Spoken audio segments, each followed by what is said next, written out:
இயல் 4 அறிவியல் தொழில்நுட்பம் 4ஆம் தமிழ் அப்படின்ட்டுன்னு இருக்குது தலைப்பு கீழே. அது வளர்ந்து வருகிற தொழில்நுட்பங்கள் நம்மொழியில் திறம்பட சொல்லப்படும் பாங்கறிந்து மொழி திறனையும் தொழில் சார்ந்த கருத்துக்களையும் புதுப்பிக்கிறது. அறிவியல் கருத்துக்கள் உட்பொதிந்துள்ள செயல்களின் கருத்து வெளிப்பாட்டு திறனை படித்து உணர்ந்து எதிர்வினையாற்றல், உரையாடல் வடிவில் கருத்துக்களை வெளிப்படுத்தும் திறன் பெறுதல், இலக்கண பிழையற்ற தொடரமைப்புகளை தெரிந்து கொண்டு பயன்படுத்துதல். ஸோ டெக்னாலஜியை நம்ம மொழியில் எப்படி சொல்லி நம்ம எப்படி புதுப்பிக்கிறது, அதாவது ரினியூவல் பண்ணுறது அப்படிங்கிறது சொல்கிறது தான். இப்போ ஆர்டிஃபிஷியல் இன்டெலிஜென்ஸ், அதாவது செயற்கை நுண்ணறிவு. இப்போது நிறைய ஆர்டிஃபிஷியல் இன்டெலிஜென்ஸ் மூலமாக நிறைய இல்லாதவங்கள கூட பேச வைக்கிற மாதிரி டெக்னாலஜி வந்திருக்கு. அதே மாதிரி லாங்குவேஜ் நமக்கு எதாவது தெரியலனா கூட அவங்க நிறைய ஆடில் வருதில்ல, அவங்க கரெக்ட் பண்ணுற மாதிரி இந்த மாதிரிலாம் வருதில்ல. ஸோ இப்போ அந்த மாதிரி நம்ம டெக்னாலஜி வளர்ந்துட்டு இருக்குது. முன்னாடி டிஜிட்டல் மட்டும் இருந்தால் போதும், நாலேஜ் இருந்தால் போதும். அதாவது நம்ம இருக்கிற கரண்ட் ஜென்ரேஷனு இனிமேல் எப்படி வரப்போகுது அப்படின்னா ஆர்டிஃபிஷியல் இன்டெலிஜென்ஸ் ரொம்ப டாமினேட் பண்ண போகுது அப்படின்ட்டு சொல்கிறாங்க. அதாவது செயற்கை நுண்ணறிவு அப்படின்ட்டு சொல்கிறாங்க. உயிரினங்களில் மனிதரை உயர்த்தி காட்டுவது அவர்களின் சிந்தனை ஆற்றலே. அந்த சிந்தனைக்கு தொழில்நுட்பமும் துணை செய்கிறது. மனிதர்கள் செய்யும் வேலைகளான மொழிபெயர்ப்பு, இசையமைப்பு, மகிழுந்து ஓட்டுதல் முதலியவற்றை செய்ய கணினி கரங்கள் நீள்கின்றன.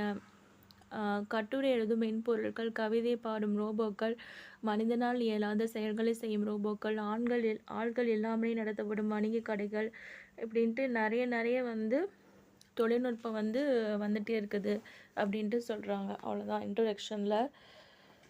அதுக்கப்புறம் என்னென்னா, ஒரு மின் சுற்றறிக்கை சர்க்குலரா அது என்ன பண்ணுது, ஒரு கலந்து கொள்ளும் ஒரு பள்ளி ஆண்டு விழாவில் ஒரு கவிதை கட்டுரை போட்டி இருக்குது. அதில் நான் விரும்பும் தமிழகம் அப்படிங்கிற தலைப்பில் கவிதை ஒரு மின்னஞ்சல் முகவரிக்கு அனுப்பணும் அப்படின்ட்டு ஏதோ ஒன்று வருது. ஸோ இதெல்லாம் நமக்கு தேவையே கிடையாது. இந்த மின்னணு புரட்சி வேணால் சும்மா ஒரு ரீட் பண்ணிக்கோங்க. ஏன்னா நம்ம அங்கே டைட்டில் என்ன படித்தோம், இந்த தலைப்பின் கீழ் வளர்ந்து வருகின்ற தொழில்நுட்பங்கள் நம்மொழில் திறம்பட சொல்லப்படும் பாங்கறிந்து மொழி திறனையும் புதுப்பிக்கிறது அப்படின்ட்டு சொல்கிறாங்க. அப்போ இது எப்படி வரும், மின்னணு புரட்சி எப்படி கடந்து வந்திருக்கு, அதாவது எவால்யூஷன். அதாவது எந்த ஒரு தொழில்நுட்பமும் ஒரே நாளில் விடுவது கிடையாது. அப்போ அதுக்கான ரிசர்ச்சு, ஃபெயிலியரு, அதுக்கப்புறம் கன்க்ளூஷன் எல்லாமே அது ஒரு ரிசர்ச்சேங்கிறது ஒரு 7-8 வருஷமே, பிஹெச்டினாலே 7-8 வருஷம் அப்படின்னு கூட ஆகுது. அந்த மாதிரி இருக்கும்போது ஒரு கண்டுபிடிப்பு அப்படிங்கிறது அது எப்படி வந்திருக்கும் பாருங்கள். அப்போ 1980s ஒவ்வொருக்குமான தனிநபர் கணினிகளின் வளர்ச்சியும் இணைய பயன்பாட்டின் பிறப்பும் இன்றைய மின்னணு புரட்சிக்கு காரணமாயின. அவற்றுள் இந்த உலகை மிகுதியாக ஆளக்கூடிய ஒரு தொழில்நுட்பம் செயற்கை நுண்ணறிவு. அறையின் மூலையில் நிறுவப்பட்டிருக்கும் கண்காணிப்பு கருவி அசைவு நிகழும் பக்கம் தன் பார்வை திருப்புகிறது. அதனுள் பொதிந்திருப்பது செயற்கை நுண்ணறிவு. அதாவது சர்விலன்ஸ் கேமரா இருக்குல்ல, அது திரும்பி திரும்பி பார்க்குதில்ல, அதுவுமே ஒன்று ஆர்டிஃபிஷியல் இன்டெலிஜென்ஸ் தான் அப்படின்ட்டு சொல்கிறாங்க.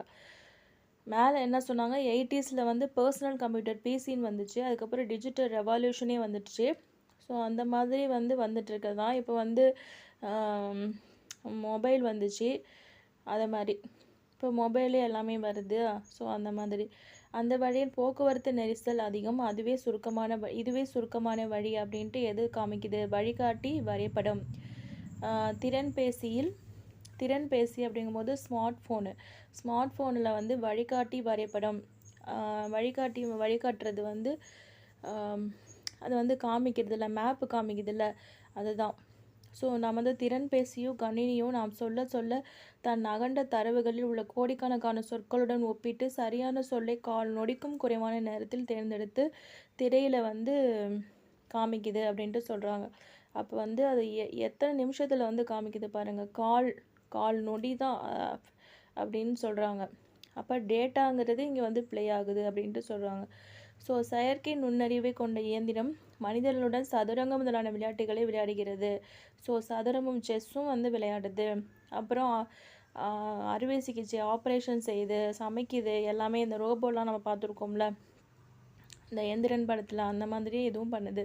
ஸோ இதழியலில் செயற்கை நுண்ணறிவு குறிப்பிடத்தகுந்த மாறுதல்களை செய்து வருகிறது. அவற்றில் விந்தையான ஒன்று இயல்பான மொழிநடை உருவாக்குதல். அதாவது இயல்பான மொழிநடை அப்படின்னா நேச்சுரல் லாங்குவேஜ் ஜென்ரேஷன் அப்படிங்கிற மென்பொருள்.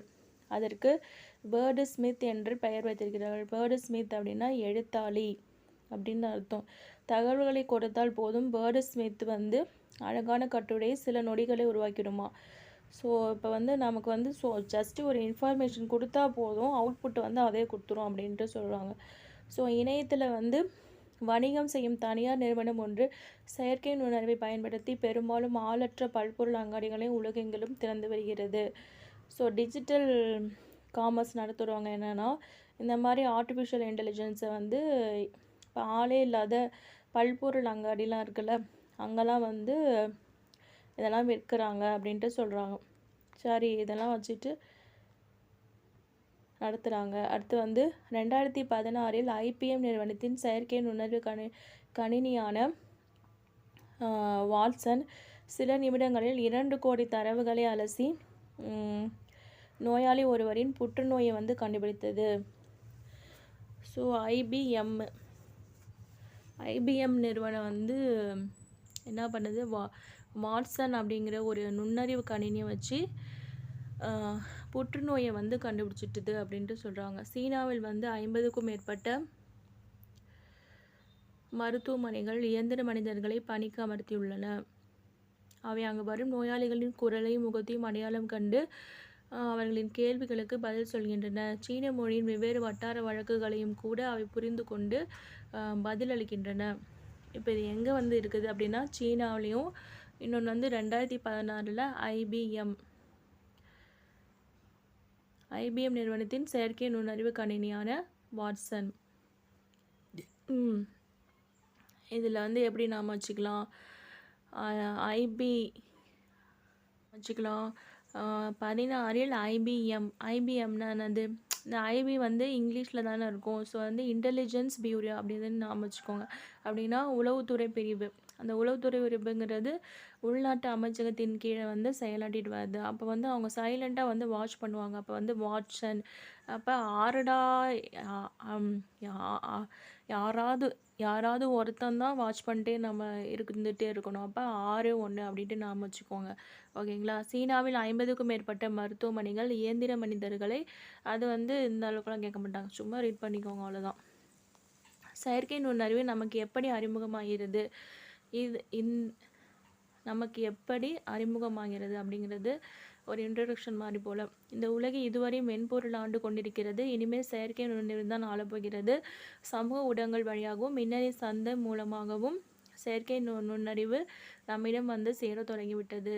அவ்வளோதான், ஒன்றுமே இதிலெல்லாம் ஒன்றுமே கிடையாது. தொழில்நுட்ப வரையறைகளின்படி, அதாவது இல்லை என்னது நுண்பொருளுங்கிறது சாஃப்ட்வேர், அவ்வளோதான் அதில் முக்கியமானது. கம்ப்யூட்டர் ப்ரோக்ராம்ங்கிறது கணினி செயல்திட்ட வரைவு, அதுக்கு தமிழ் அர்த்தம்.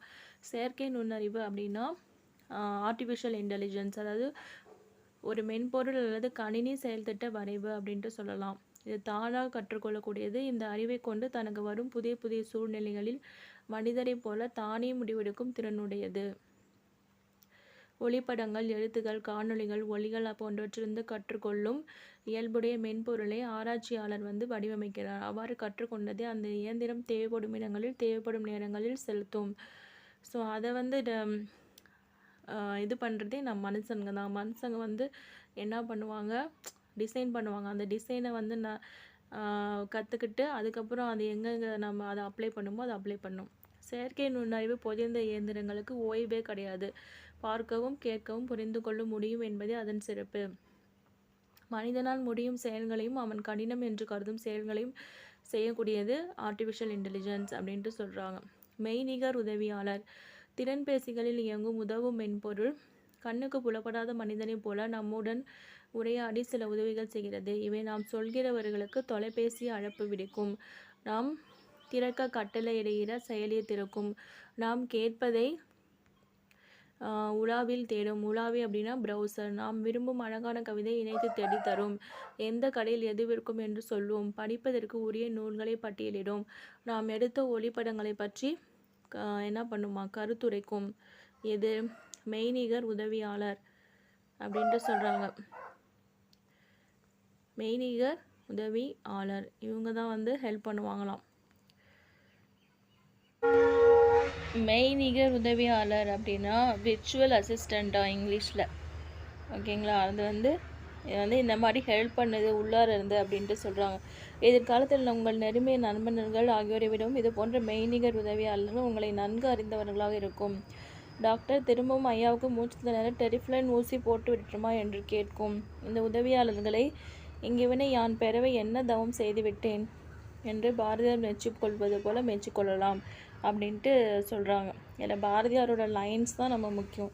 ஒளிப்பட கருவியில் செயற்கை நுண்ணறிவு. ஒளிப்பட கருவியில் என்னத்து செயற்கை நுண்ணறிவு? தற்போது வெளிவருகிற சில உயர்வகை திறன்பேசியின் ஒளிப்பட கருவி வந்து செயற்கை நுண்ணறிவு தொழில்நுட்பத்தை கொண்டிருக்கிறது. கடவுள் சொல்லும் கைரேகையும் திறன்பேசியை திறப்பது பழமையானது. உரிமையாளர் முகத்தை அடையாளம் கண்டு திறப்பது இன்றைய தொழில்நுட்பம். பாஸ்வேர்டும் அந்த இதுவும் கைரேகையும் வச்சோம்னா திறக்கிறதுங்கிறது முன்னாடி இது. இப்போல்லாம் வந்து முகத்தை காமிச்சு திறக்கிறதே இந்த டெக்னாலஜி அப்படின்ட்டு சொல்கிறாங்க. இது படம் எடுக்கும் காட்சியை அடையாளம் கண்டு அதற்கேற்ப தன்னை தகவமைத்து கொள்கிறது. திறன்பேசிகளில் உள்ள ஒளிப்பட கருவியில் எடுக்கும் படங்களை மெருகூட்ட இத்தொழில்நுட்பம் உதவுகிறது. காணொளிகளை தொகுக்கும் மென்பொருட்களில், அதாவது வீடியோ எடிட்டிங், காணொளிகள் அப்படின்னா காணொளி அப்படின்னா கண்ணால் பார்க்குறது, இப்போ வீடியோ எடிட்டிங் இன்றைக்கு செயற்கை நுண்ணறிவு தொழில்நுட்பம் பயன்படுகிறது. இதன் மூலம் நேரம் வீணாவது தவிர்க்கப்படுகிறது அப்படின்ட்டு சொல்கிறாங்க. வாடிக்கையாளர் சேவை. இந்தியாவின் பெரிய வங்கியான பாரத் ஸ்டேட் வங்கி வந்து இலா அப்படிங்கிற உரையாடு மென்பொருளை வந்து உருவாக்கி இருக்கிறது. எலக்ட்ரானிக் லைவ் அசிஸ்டண்ட் அப்படின்ட்டு சொல்கிறாங்க. ஒரு வினாடிக்கு 10,000 வாடிக்கையாளர்களுடன் அது உரையாடுமா.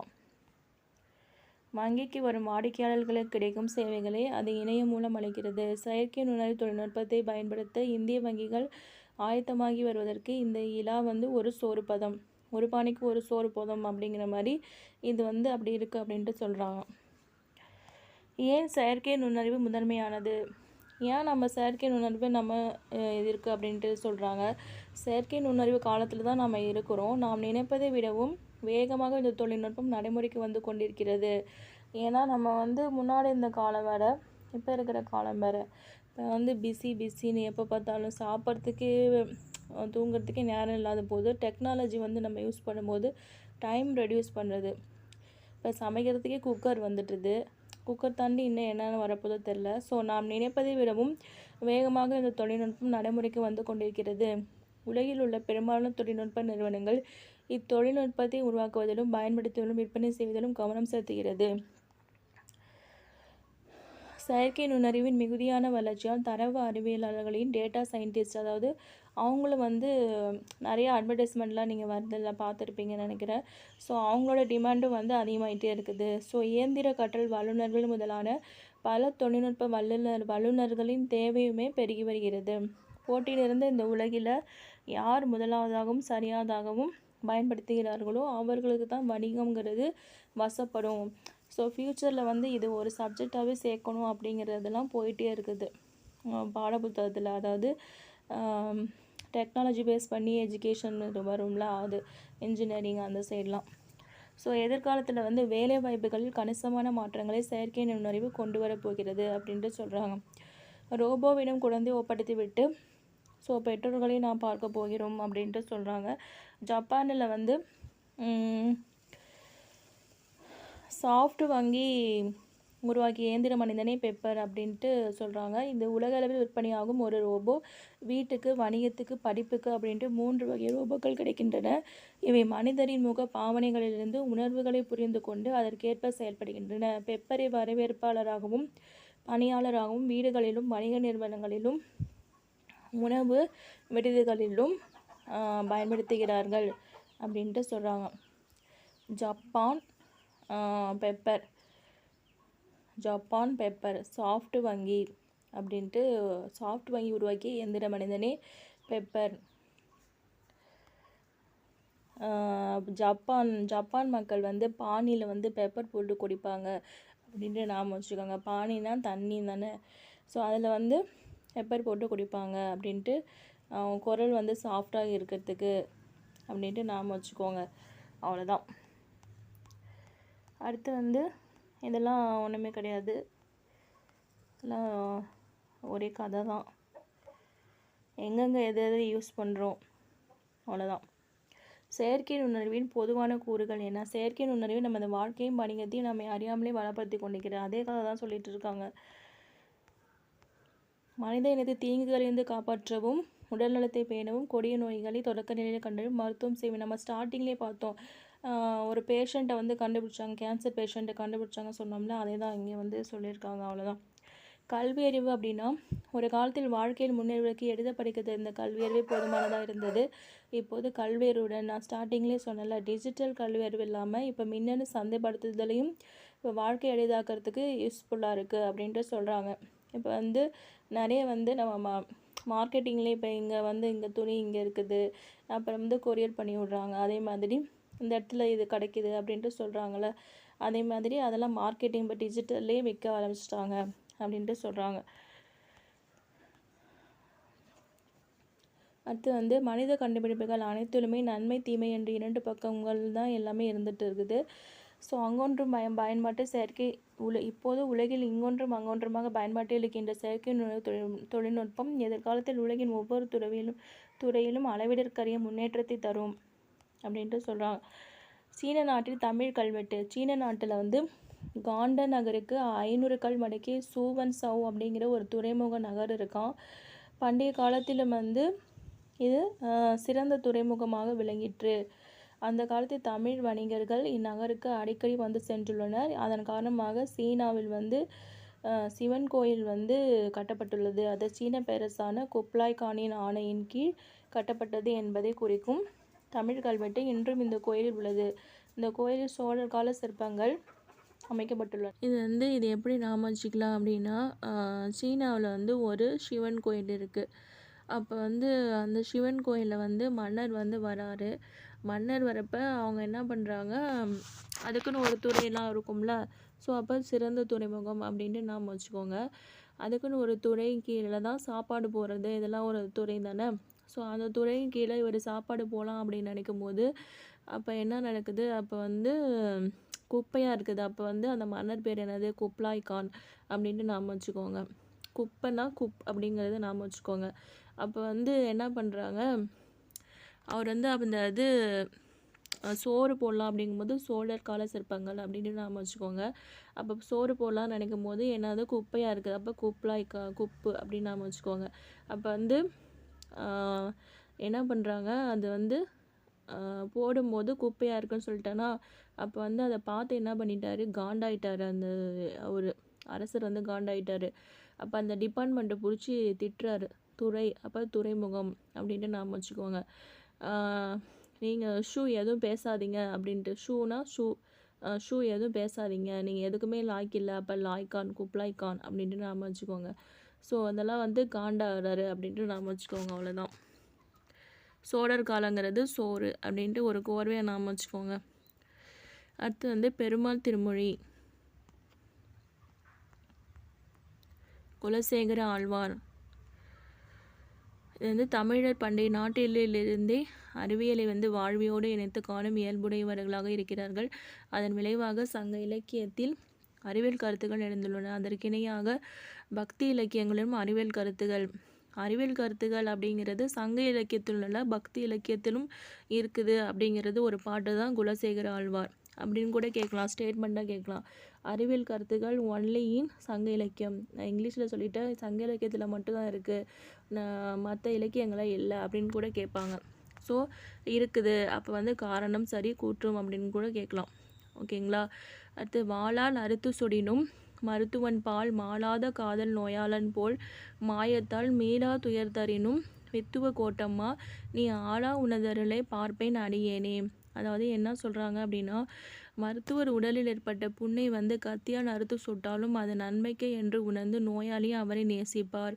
ஆனால் வித்துவ கோட்டில் எழுந்தருளிருக்கும் அன்னையே, அது போன்று நீ உனது விளையாட்டால் நீங்காத துன்பத்தை எனக்கு தந்தாலும் உன் அடியவனாகிய நான் உன் அருளையை எப்பொழுதும் எதிர்பார்த்து வாழ்கின்றேன் அப்படின்ட்டு சொல்கிறாங்க. டாக்டர்ஸ் வந்து ஏதாவது ஒன்று பண்ணாங்க அப்படின்னா நம்ம கோவப்பட மாட்டோம். அதே மாதிரி நீ வந்து எனக்கு எந்த கஷ்டம் கொடுத்தாலும் நான் வந்து உன்னுடைய பிளெஸ்ஸிங்காக தான் நான் எப்போதுமே எதிர்பார்த்து வாழ்ந்துட்டு இருக்கேன் அப்படின்ட்டு ஒரு பக்தியை வந்து சொல்கிறாரு. பக்திங்கிறதும் ஒரு பாசம் தான் அப்படின்ட்டு சொல்கிறாரு. சுடினும் அப்படின்னா சுட்டாலும், மாளாத அப்படின்னா தீராத, மாயம் அப்படின்னா விளையாட்டு. மாளாத எப்படி நாம் வச்சுக்கலாம், பெரிய பெரிய மாலுக்கு போவோம் அப்படின்னா என்னது, அவ்வளோவா அந்த சீக்கிரம் பொருட்கள்லாம் தீரவே தீராது.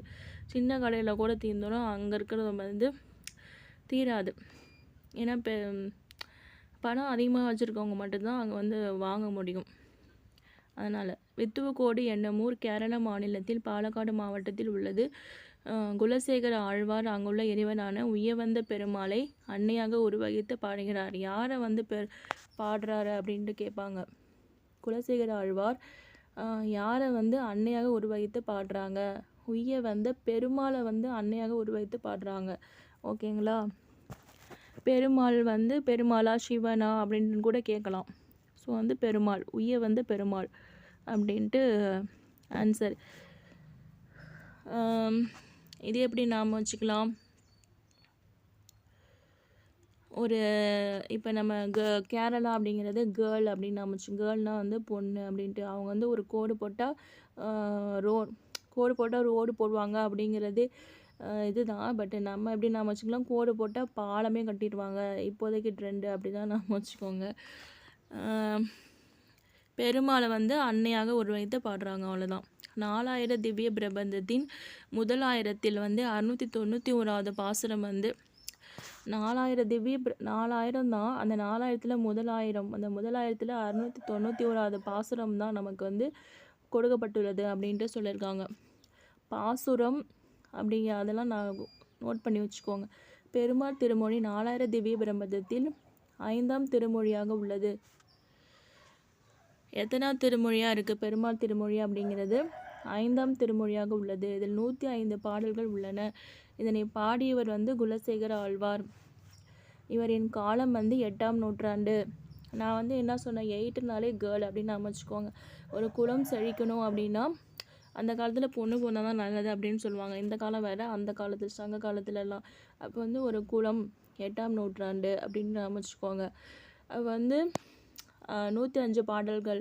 அப்போல்லாம் வந்து குழந்த பிறந்தா இப்போல்லாம் வந்து 1000 அப்படிங்கிற மாதிரி ஆகிட்டுது. அப்போ வந்து நான் எப்படி நம்ம வச்சுக்கோங்க, 105 ரூபா வச்சுருக்குவாங்க அப்படின்ட்டு நாம் வச்சுக்கோங்க, அவ்வளோதான். 691. அப்போ ஒருத்தருக்கு தான் பிறக்கும். அப்போ வந்து 6 9 தலைகீழாக வந்து 6 அப்படின்னு நாம் வச்சுக்கோங்க. தலைகீழாக வந்து மாறிடுச்சு அப்படின்ட்டு நாம் வச்சுக்கோங்க, அவ்வளோதான். அடுத்து வந்து பரிபாடல் கீரந்தையார். இலக்கியங்கள் தாம் தோன்றிய சமுதாயத்தின் நாகரிகம் பண்பாடு மட்டுமில்லாமல் அந்த காலகட்டத்தில் நிலவிய அறிவியல் கோட்பாடுகளையும் பழக்க வழக்கங்களையும் நம்பிக்கைகளையும் தாங்கி அமைகின்றன. அறிவியல் கோட்பாடுகள், பழக்க வழக்கங்கள், நம்பிக்கைகள் இது எல்லாமே தாங்கி தான் அமையுது. அறிவியல் செழுமை அடைந்திருக்கும் இந்த காலத்தில் தொடக்க விதைகளை பண்டைய இலக்கியங்களை நாம் பார்க்க முடிகிறது.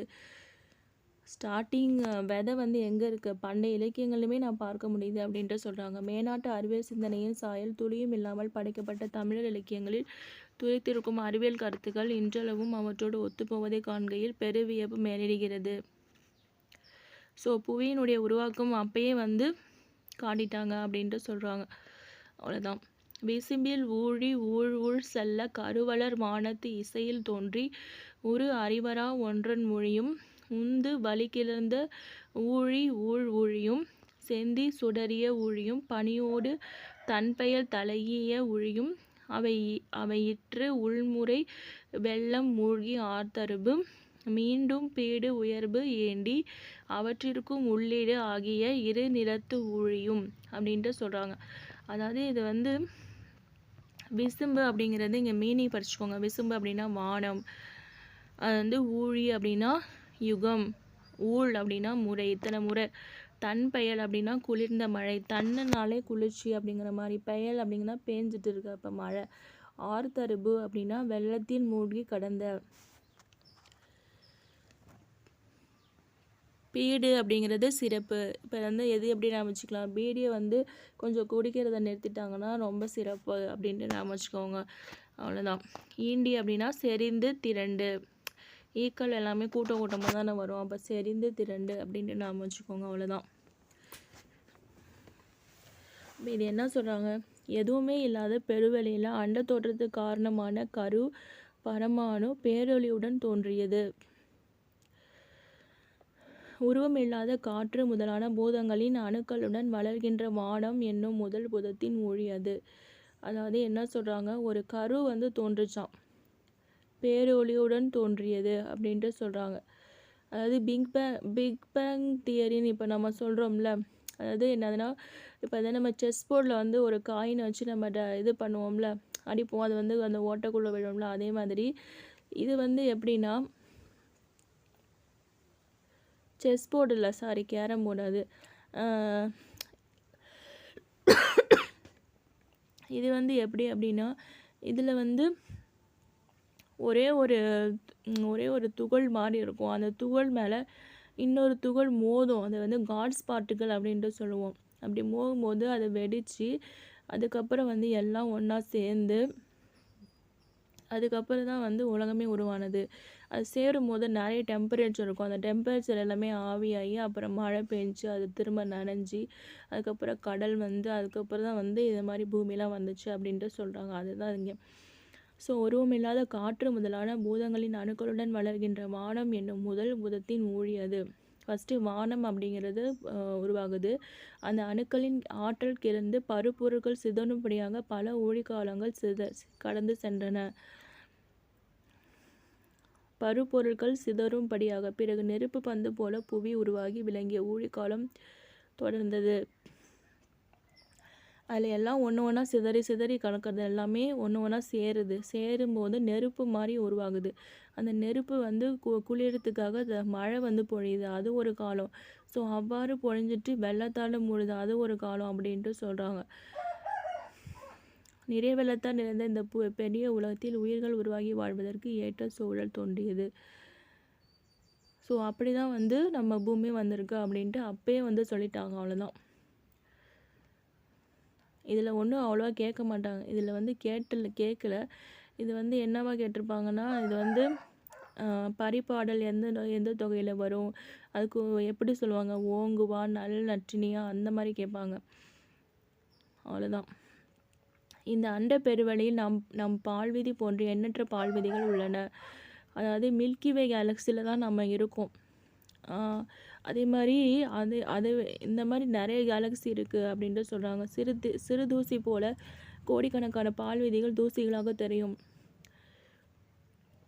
அமெரிக்க வானியல் வல்லுநர் எட்வின் ஹபிள் 1924 நம் பால்விதி போன்று பல பால்விதிகள் உள்ளன என்று நிரூபித்தார். அதாவது ஹபிள் இது எப்படி நாம் வச்சுக்கலாம் அப்படின்னா, ஆப்பிள் நாம் வச்சுக்கோங்க. ஆப்பிள் பால் போட்டு ஜூஸ் போட்டு யார் கொடுப்பாங்க, அம்மா கொடுப்பாங்க. அப்போ அமெரிக்கா அப்படின்ட்டு நாம் வச்சுக்கோங்க. ஃபஸ்ட்டு ஆப்பிளை 2 தானே கட் பண்ணுவோம், அதுக்கப்புறம் தான் என்ன பண்ணுவோம், 4 கட் பண்ணி மிக்ஸ் ஜார்க்குள்ளே போடுவோம். அது மாதிரி நாம் வச்சுக்கோங்க. 1300 ஆண்டுகளுக்கு முன்னாடி மாணிக்க வாசகர் திருவண்ட பகுதியில் இவ்வாறு எழுதினார். அண்ட பகுதியின் உண்டை பிறக்கம் சிறிய ஆகிய பெரியோன் தெரியின். அண்டை பகுதிகளின் உருண்டை வடிவம் ஒப்பற்ற வளமையான காட்சியும் ஒன்றுக்கு ஒன்று ஈர்ப்புடன் என்ற அழகினை சொல்வது எனின் அவை 100 கோடிக்கும் மேல் விரிந்து நின்றன. இல்லத்தில் நுழையும் கதிரவனின் ஒளிக்கற்றை தெரியும் தூசி துகள் போல அவை நுண்மையாக இருக்கின்றன அப்படின்ட்டு சொல்கிறாங்க. நீங்கள் பார்க்குறது எல்லாமே சின்னதாக இருக்குது, ஆனால் எல்லாமே பெருசு எல்லாமே என்னது 100 கோடிக்கு மேலே விரிஞ்சிட்டு நிற்குது அப்படின்ட்டு சொல்கிறாங்க. அவ்வளோதான். திருவாசத்துக்கு உருக மாட்டார், ஒரு வாசத்துக்கு உருகார் அப்படின்ட்டு சொல்லுவார்ல மாணிக்க வாசகர். அதை நாம் வச்சுக்கோங்க. அண்ட பகுதியின் ஒன்றை பிறக்கம் இது ஃபேமஸான லைன்ஸு. இதனை எப்போவுமே நாம் வச்சுக்கோங்க. 1300 ஆண்டுகளுக்கு முன்னாடி. பரிபாடல் 8 தொகை நூல்களில் ஒன்றாகும். பாடப்பகுதியில் உள்ள பாடல் எழுதியவர் கீரந்தியார். இந்த நூல் ஓங்கு பரிபாடல் என்ற புகழுடையது. இது சங்க நூல்களில் பண்ணோடு பாடப்பட்ட நூல். உரையாசிரியர்கள் இதில் 70 பாடல்கள் இருப்பதாக கூறியுள்ளனர்.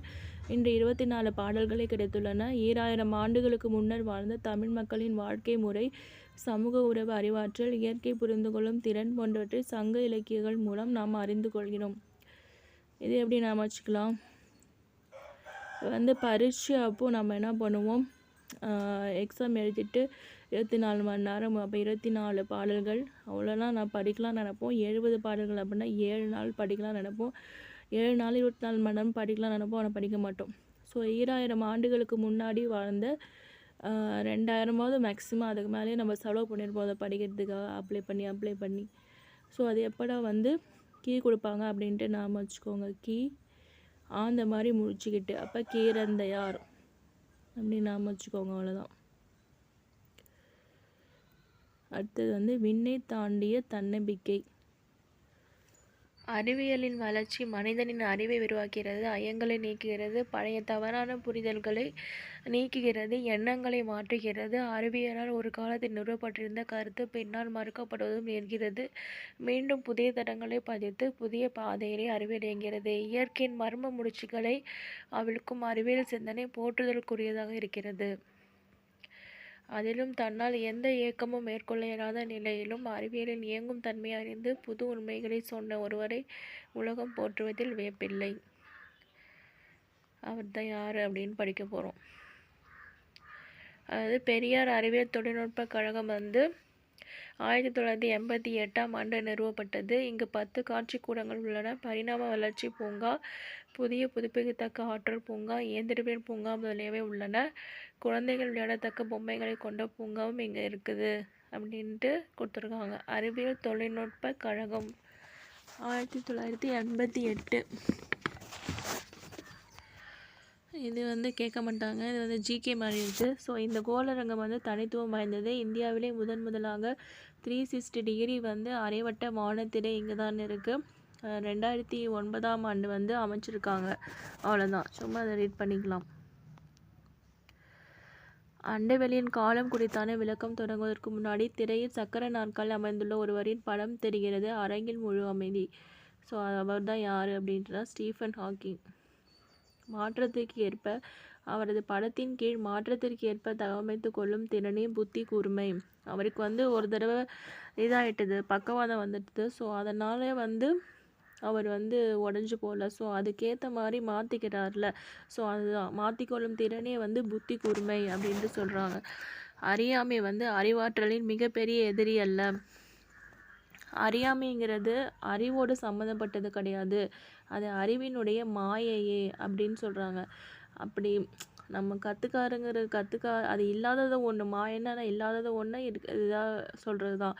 அப்போ அது அறியாமைங்கிறது எதிரிலாம் கிடையாது அப்படின்ட்டு சொல்கிறாங்க. ஸோ வந்து ஒவ்வொரு இடத்தாக தோன்றுகிறது. மாணவர்கள் வந்து ஸ்டீஃபன் ஹாக்கிங் அப்படின்ட்டு சொல்கிறாங்க. நீங்கள் பார்த்து கொண்டிருப்ப தற்காலத்தில் ஐன்ஸ்டைன் என்று புகழப்படும் ஸ்டீஃபன் ஹாக்கிங் அப்படின்ட்டு சொல்கிறாங்க. ஐன்ஸ்டைன், தற்கால ஐன்ஸ்டைன் யாருன்னா ஸ்டீஃபன் ஹாக்கிங் அப்படின்ட்டு சொல்கிறாங்க. அடுத்து வந்து இவர் ஏன் அப்படி ஆனார் அப்படின்ட்டு சொல்கிறாங்க. இங்கிலாந்தின் வந்து மருத்துவமனை ஒன்றில் 1963ஆம் ஆண்டு 21 வயதில் வந்து அனுமதிக்கப்படுறாங்க. இங்கிலாந்து 1963 21 வயசு பையன். மருத்துவத்திற்கு பின் அவர் இன்னும் சில திங்களே உயிர் வாழ்வார் என்றும் விரைவில் இறந்து விடுவார் என்றும் மருத்துவர்கள் அறிக்கை தந்தனர். பக்கவாதம் என்ற நரம்பு நோய் பாதிப்புடன் அவர் அமியோட்ரோபிக் லேட்டரல் ஸ்கெலிரோசஸ் அப்படின்ட்டு அவர் மருத்துவ உலகமே மிரண்டு போகும் அளவு மேலும் 53 ஆண்டுகள் இயங்கினார். அதாவது சீக்கிரமாக போயிடுவாருன்னு சொல்லிட்டாங்க. ஆனால் அவர் வந்து 53 வருஷம் வந்து வாழ்ந்துட்டுருக்காரு. 1985 மூச்சு குழாய் தடங்களால் பேசும் திறனை வந்து இழக்கிறாரு. 1963லேருந்து 85 வந்து திரும்ப மூச்சு குழாயில் வந்து பிரச்சனை. இறுதியாக எஞ்சியது கன்னத்தின் தசையவும் கண் சிமெண்டலும் மட்டுமே. உடலில் மீதமுள்ள அத்தனை உறுப்புகளும் செயலிழந்து விட்டன. கண்ண தசையளவு மூலம் தன் கருத்தை கணினியில் தட்டச்சு செய்து வெளிப்படுத்தினார். அவரின் ஆய்வுகளுக்கு துணையாக செயற்கை நுண்ணறிவு கணினி வந்து செயல்பட்டது. அப்போ டெக்னாலஜி வந்து எப்படி யூஸ் பண்ணியிருக்காங்க அப்படிங்கிறத சொல்கிறாங்க. பெயரற்ற பெருவெடிப்பு கருந்துளைகள் பற்றியான ஸ்டீஃபன் ஹாக்கிங்கின் ஆராய்ச்சிகள் வந்து ரொம்ப முக்கியமானது. அதாவது மில்கி அந்த பிக் பேங் தியரி, அப்புறம் பிளாக் ஹோல், இது எல்லாமே வந்து இதோட ரிசர்ச்சுங்கிறது ரொம்ப இம்பார்ட்டண்ட்டு. இந்த பேரண்டம் வந்து பெருவெடிப்புகளால் உருவாகிறது தான் அப்படின்ட்டு யார் சொல்கிறாங்க. கணிதவியல் அடிப்படையில் வந்து இவர் வந்து மேக்ஸில் வந்து இவர் ப்ரூஃப் பண்ணுறாரு. இந்த புவியினுடைய அடைப்பில் அப்போ மேக்ஸும் வந்து இன்டகிரேட்டட் இன்டு டெக்னாலஜி அப்படின்ட்டு சொல்கிறாங்க. இந்த புவியினுடைய படைப்பில் வந்து கடவுள் போன்ற ஒருவர் பின்னணியில் இருந்தார் என்பதை மறுத்தார். கடவுள் போன்ற ஒருவர் பின்னணியில் இவர் வந்து மறுக்கிறாரு. ஸோ பிரபஞ்சத்தை இயக்கும் ஆற்றலாக கடவுள் என்ற ஒருவரை கட்டமைக்க வேண்டியதில்லை அப்படின்ட்டு இவர் வந்து சொல்கிறாரு. அடுத்து வந்து பிளாக் ஹோல். நமது பால்வீதியில் வந்து கோடிக்கணக்கான விண்மீன்கள் வந்து ஒளிர்கின்றன. அவற்றுள் நம் ஞாயிறும் ஒன்று. அதாவது விண்மீன்னா ஸ்டார் அப்படின்ட்டு சொல்கிறாங்க. அதாவது ஸ்டார் அப்படின்னா நட்சத்திரம். எது நட்சத்திரம் அப்படின்னா அதால் வந்து அது வந்து என்னென்னா ஒரு விண்மீனின் ஆயுள் கால முடிவில் கோடிக்கணக்கான விண்மீன்கள் ஒளிர்கின்றன. ஸ்டார் அப்படின்னா அதுக்குள்ளே இருக்கிற எனர்ஜியை வச்சு அதில் இருக்கிற கேஸை ரிஃப்ளெக்ட் பண்ணுறது, அதாவது ஒளிரக்கூடியதான் ஸ்டாரு. ஸோ அப்படி தான் வந்து நம்மளுடைய ஞாயிறு, அதாவது சன். ஒரு விண்மீனின் ஆயுள் கால முடிவில் உள்நோக்கி ஈர்ப்பு விசை கூடுகிறது. அது ஒரு ஸ்டார் வந்து இப்போ எண்ட் ஆகிற சமயத்தில் என்ன ஆகும், அதோட லைஃப் டைம் வந்து முடிகிற கட்டத்தில் கிராவிட்டி வந்து உள்ளார இருக்கக்கூடிய கிராவிட்டி வந்து கூடுதான், இன்க்ரீஸ் ஆகுதுன்னு சொல்கிறாங்க. அதனால் என்ன பண்ணிடும், சின்னதாக வந்து சுருங்கும். அப்போ சின்னதாக சுருங்கும் போது அதோடைய ஈர்ப்பு ஆற்றலானது எல்லாத்தையும் இழுக்கும் போல், அப்படி இழுத்துச்சுன்னா எல்லாம் உள்ளார இழுத்துக்கும். சில நேரங்களில் வந்து உண்மையானது புனவை விடவும் வியப்பூட்டுவதாக அமைந்து விடுகிறது. அதாவது சில நேரத்தில் வந்து நம்ம சொல்கிற உண்மை கூட வியப்பூற்றுதான் அமைந்திருக்கிறது. அப்படி ஒரு உண்மைதான் கருந்துளை பற்றியதும்.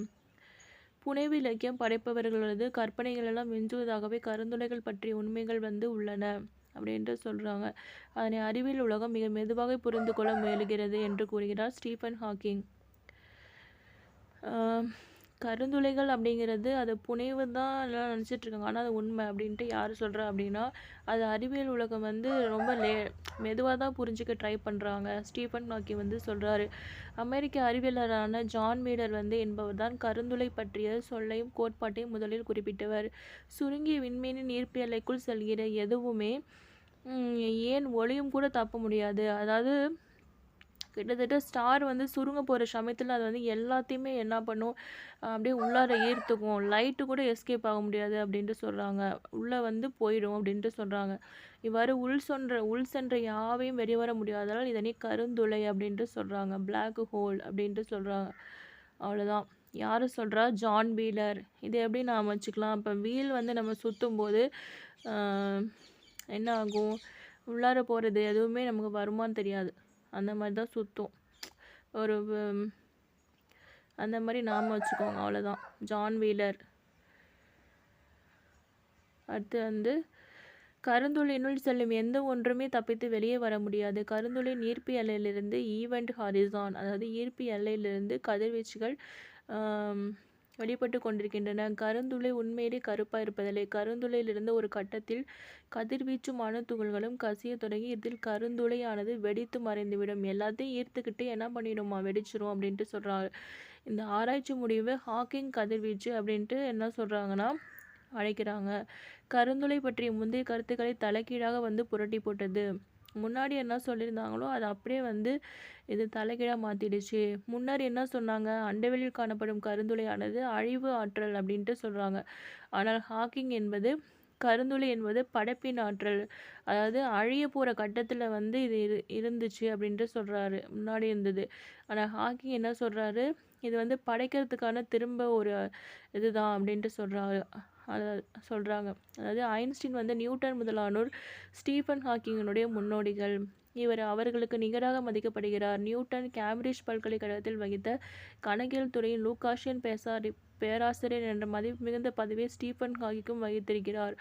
அதாவது ஐன்ஸ்டைன், நியூட்டன் இவங்க எல்லாமே இவங்களுடைய முன்னோடிகள் தான், அவங்க முன்னாடி வாழ்ந்தவங்க. ஸோ அவர்களுக்கு நிகராக இவர் வந்து மதிக்கப்படுறாரு. நியூட்டன் கேம்பிரிட்ஜ் பல்கலைக்கழகத்தில் கணக்கியல் துறையில் லூகாஷியன் பேராசிரியர் அப்படிங்கிற மதிப்பு மிகுந்த பதவியை வந்து ஸ்டீஃபன் ஹாக்கிங்கும் வந்து வகித்திருக்கிறார் அப்படின்ட்டு சொல்கிறாங்க.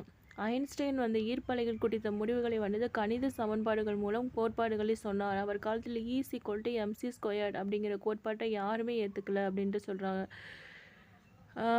100 ஆண்டுகளுக்கு பின்னாடி வந்து ஈர்ப்பலைகள் இருப்பதை வந்து உலகமே வந்து கண்டுட்டது. 100 ஆண்டுகளுக்கு பின்னாடி ஈர்ப்பலைகள் வந்து இருக்குது அப்படிங்கிறது உலகமே கண்டு கொண்டது. கருந்துளை குறித்து தன்னுடைய ஆய்வை வந்து ஐன்ஸ்டைன் போல கோட்பாடுகளாக வெளியிடாமல் விண்மீன் இயக்கத்தோடு ஒப்பிட்டு ஸ்டீஃபன் ஹாக்கிங் விளக்கியதால் உலகம் கருந்துளை கோட்பாட்டை எளிதில் புரிந்து கொண்டது. விண்மீன் இயக்கத்தோடு ஒப்பிடுறாரு. அது வந்து கேலக்ஸி வந்து எப்படி இயங்குது அப்படின்ட்டு விண்மீன் வந்து ஸ்டார் வந்து மூமெண்ட்டோட ஒப்பிடுறாரு. ஸ்டீஃபன் ஹாக்கிங் எக்ஸ்பிளைன் பண்ணதால் ஸோ அது வந்து ஒத்துக்கிட்டாங்க. உலகம் புரிந்து கொண்டது என்கிறீர்களே, பொதுமக்கள் எல்லோரும் எப்படி புரிஞ்சுக்கிட்டாங்க அப்படின்னு கேட்குறாங்க. ஸ்டீஃபன் ஹாக்கிங் தன் கோட்பாடுகளை பொது வகையில் வந்து விளக்கிட்டாரு அப்படின்ட்டு சொல்கிறாங்க.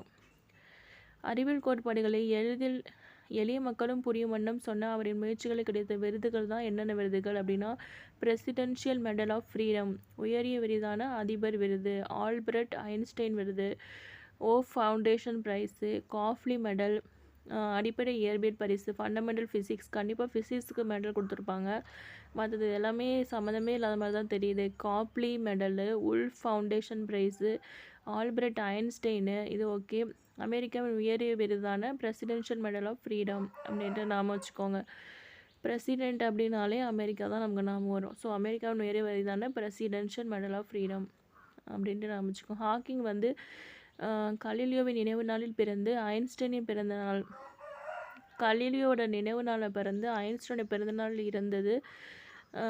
அறிவியலை பொறுத்தவரை ஒரு தற்செயல் நிகழ்வு தான், ஆனால் அந்த செயலில் கூட ஒற்றுமை இருக்குது. ஸோ அவரவர் காலத்தில் அந்தந்த பேரண்டத்தை பற்றி இருந்த புரிதலை பல மடங்கு வளர்த்தவர்கள், பேரண்டத்தை பற்றி மனித இனம் நம்பியதை புரட்டி போட்டவர்கள். ஹாக்கிங்கினுடைய துணிச்சல், உறுதி, அறிவாற்றல், நகைச்சுவை உணர்வு இதெல்லாமே உலக மக்களால் என்றும் நினைவே கூறப்படும் அப்படின்ட்டு சொல்கிறாங்க. கலீலியோட நினைவு நாளில் பிறந்தவர், ஐன்ஸ்டைனுடைய பிறந்த நாளில் இறந்தவர். நினைவு நாளில் பிறந்து பிறந்த நாளில் இறந்து அப்படின்ட்டு நாம் வச்சுக்கோங்க, அவ்வளோதான்.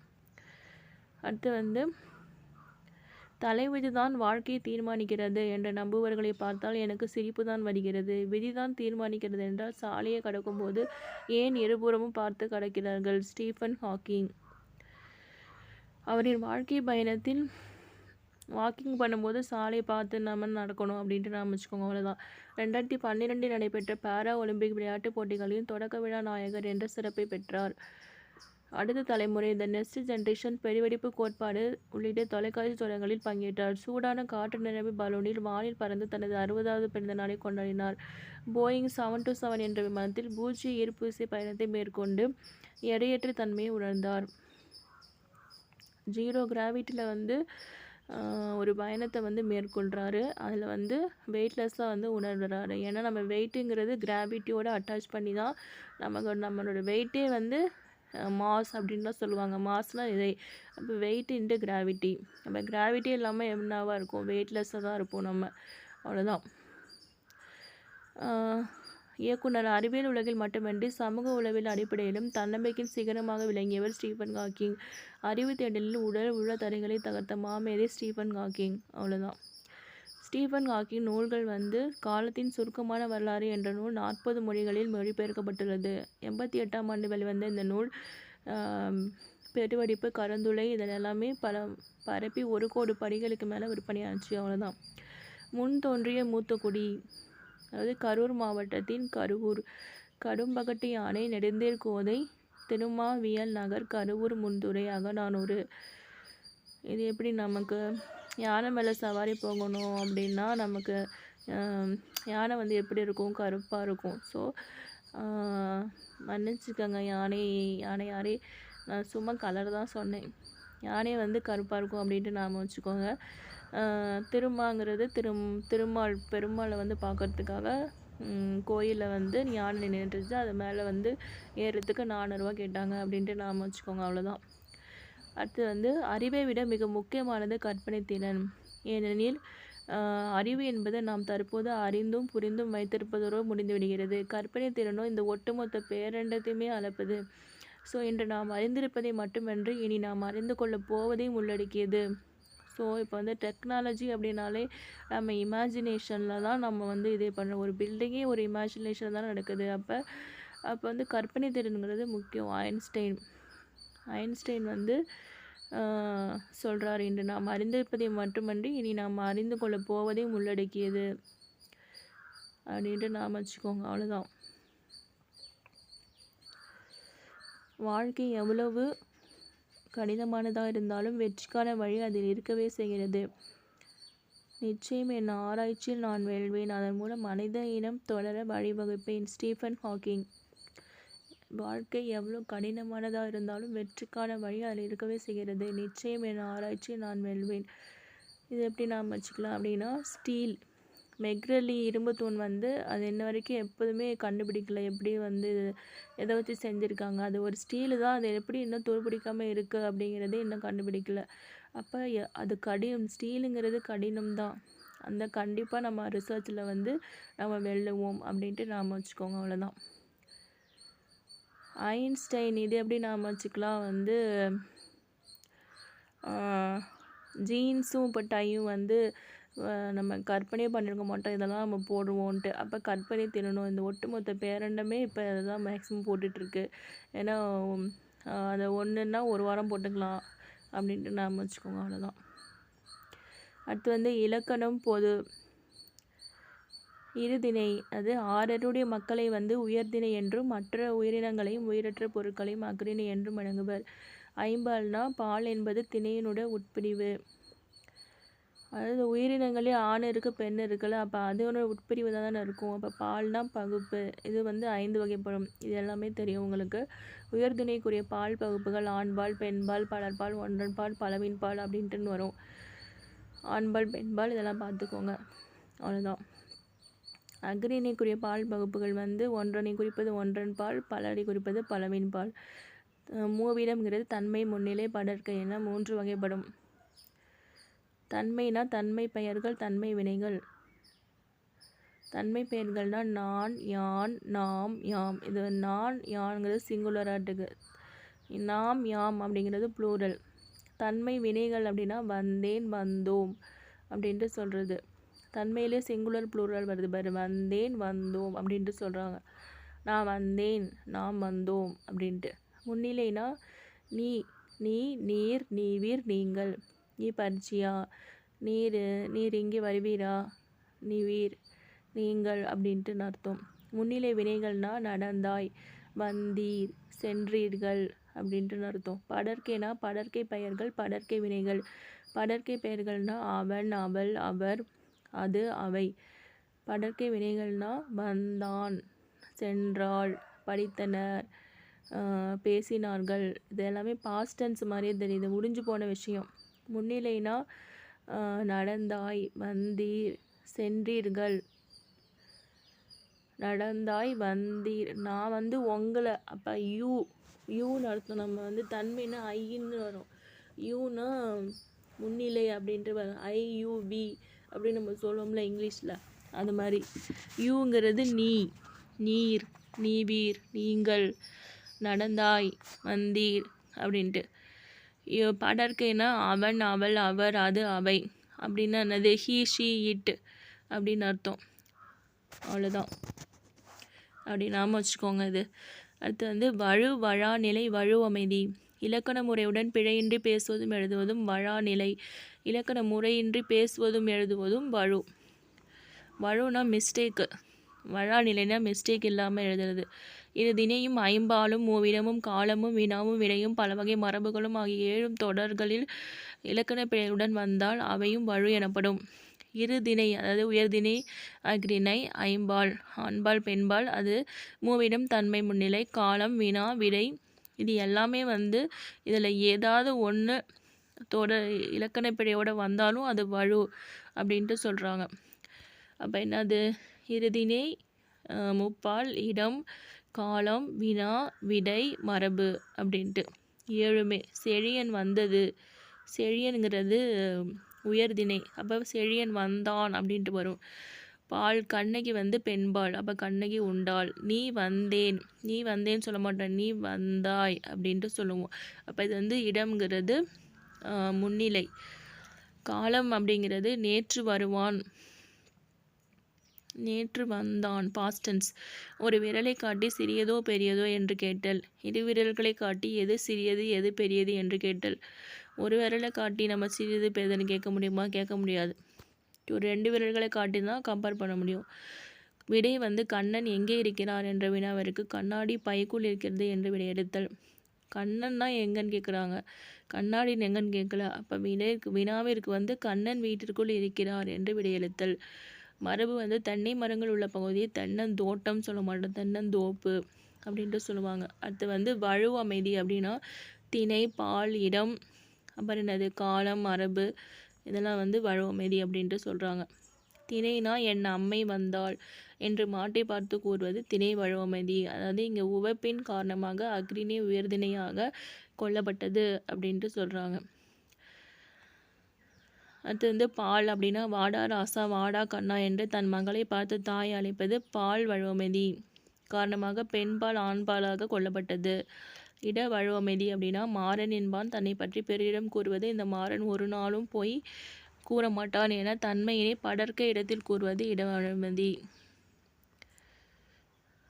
தன்னை பற்றி பிறரிடம் கூறும்போது இந்த மாறன் வந்து ஒரு நாளும் போய் கூற மாட்டான் என தன்மையினை படர்க்க இடத்தில் கூறுவது அது வந்து இட வழுவமைதி. கால வழுவமைதி குடியரசுத் தலைவர் நாளை தமிழகம் வருகிறார். இத்தொடர் குடியரசுத் தலைவர் நாளை வருவார் என அமைதல் வேண்டும். அவ்வாறு அமையவில்லை என்றாலும் நாம் பிழையாக கருதுவதில்லை. ஏனெனில் அவரது வருகையின் உறுதித்தன்மையை நோக்கி கால வழுவமைதாக ஏற்றுக்கொள்கிறோம். அமையவில்லை என்றாலும் நாம் பிழையாக அது வந்து கருதுறது கிடையாது. ஏன் அப்படின்னா அவருடைய கண்டிப்பாக நாளைக்கு வருவார் அப்படின்ட்டு சொல்லிட்டாங்க. அப்போ கன்ஃபர்மேஷன் இருக்குது. ஸோ அதனால் வந்து கால வழுவமைதியாக நம்ம ஏற்றுக்கொள்கிறோம் அப்படின்ட்டு சொல்கிறாங்க. மரபு வழுவமைதி வந்து கத்தும் குயிலேசை சற்றே வந்து காதில் பட வேண்டும். இது வந்து குயில் கூவுங்கிறது தான் மரபு. ஆனால் குயில் கத்தும்னு வந்து சொல்லிட்டாங்க. அப்போ இது வந்து மரபு.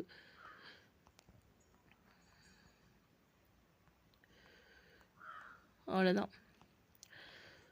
கீழ்காணும் தொடர்களில் வழுவமைதி வகைகளை இனங்கண்டு எழுதுக. இதை வந்து கொஞ்சம் பார்த்துக்கோங்க. அவ்வளோதான். தேங்க்யூ. இதில் வேறு ஏதாவது சொல்ல வேண்டிய விஷயங்கள் இருக்குதா? அந்த பின்னாடி பாட்டு இருக்குது. சும்மா ரீட் பண்ணிக்கோங்க. இதை அவ்வளோவா கேட்க மாட்டாங்க. புத்தகத்தை திறந்தவுடன் உணர்வுகளை வைப்பது ஏனோ. டெபரோ பர்னாந்து, இலங்கை தமிழ் கவிஞர். இங்கே பாரதியார் வந்துட்டார். நிலாவையும் வானத்து மீனையும் காற்றையும் நேர்படை வைத்தாங்கே குழாவும் அமுத குழம்பை குடித்தோரு கோல வெறி படைத்தோம். உலாவும் மன சிறு புள்ளினை எங்கனும் ஓட்டி மகிழ்ந்திடுவோம். பலாவின் கனைச்சுளை வண்டியில் ஓர் வண்டு பாடுவதும் வியப்போ அப்படின்ட்டு பாடுறாரு. பாரதியாருக்கு வந்து பலாசொலை வந்து சாப்பிடுவார் போல். அவருக்கு ரொம்ப பிடிக்கும் போல் அப்படின்னு நம்ம வச்சுக்கோங்க. நிலாவையும் வானத்தை மீனையும் காற்றையும் நேர்பட வைத்ததாங்கே அப்படின்ட்டு பாடுறாரு. அவ்வளோதான். நானோ டெக்னாலஜி அப்படின்னா மீனின் தொழில்நுட்பம். பயோனா உயிர். அல்ட்ரா வயலட் ரேஸ்னா புற ஊதா கதிர்கள். ஸ்பேஸ் டெக்னாலஜினா விண்வெளி தொழில்நுட்பம். காஸ்மிக்னா விண்வெளி கதிர்கள். இன்ஃப்ரா ரெட்னா அகச்சிவப்பு கதிர்கள். பஞ்சபூதங்களின் அறிவியல் கதைகள் வந்து நீலமணி. இப்போ கடல் வந்து இப்போ எல்லாமே எங்கே போய் சிங்க் ஆகும்? கடலில் தான் சிங்க் ஆகும். காற்று எல்லாமே. அப்போ வந்து அது நீல கலர் தானே இருக்குது. நீலமணி. அன்றாட வாழ்வில் அறிவியல். தமிழ் செல்வன். ஸோ தமிழ்லேயும் வந்து அறிவியல் வந்து கண்டுபிடிச்சா நல்லாயிருக்கும் அப்படின்ட்டு சொல்கிறாங்களா, அது மாதிரி நம்ம வச்சுக்கோங்க. காலம் வந்து ஸ்டீஃபன் ஹாக்கிங். காலம்னாலே பார்த்தோன்னே நம்ம அடிச்சிடணும். நம்ம வந்து காலம் அப்படின்னு நம்ம வச்சுக்கலாம். வாக்கிங் போனால் இன்னும் ரொம்ப நாளாக நம்ம இருக்கலாம். அப்போ காலம் அப்படின்னு நம்ம வச்சுக்கோங்க. அவ்வளோதான். தேங்க்யூ.